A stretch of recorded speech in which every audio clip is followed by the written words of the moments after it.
Hello guys.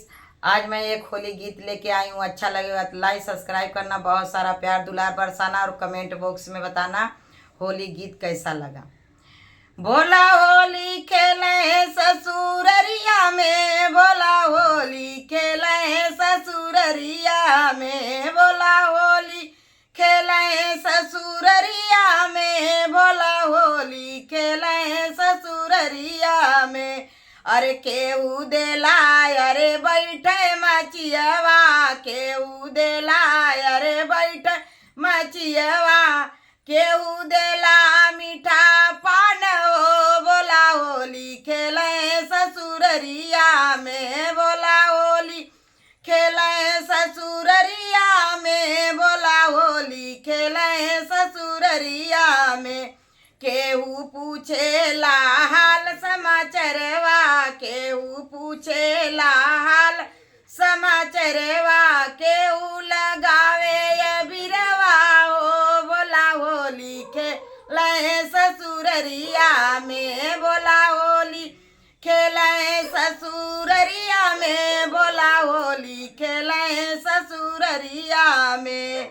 अरे साली देली अरे बैठे मचियवा, साली देली अरे बैठे मचियवा, अरे साली देली मीठा पान हो।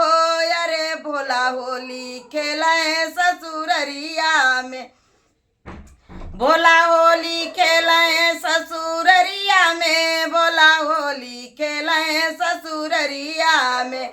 अरे साली देली अरे बैठे मचियवा, साली देली अरे बैठे मचियवा, साली देली मीठा पान हो। बोला होली खेले ससुररिया, बोला होली खेले ससुररिया हो। बोला होली खेले ससुररिया।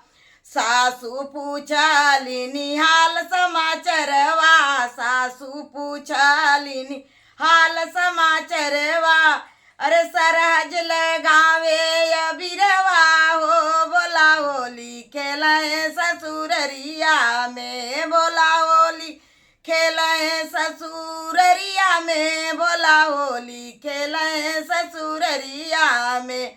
अरे सासू पूछलिनी हाल समाचारवा, सासू पूछली हाल समाचारवा, अरे सरहज लगावे बिरिया हो। बोला होली खेले ससुररिया में, बोला होली खेले ससुररिया में, बोला होली खेले ससुररिया में।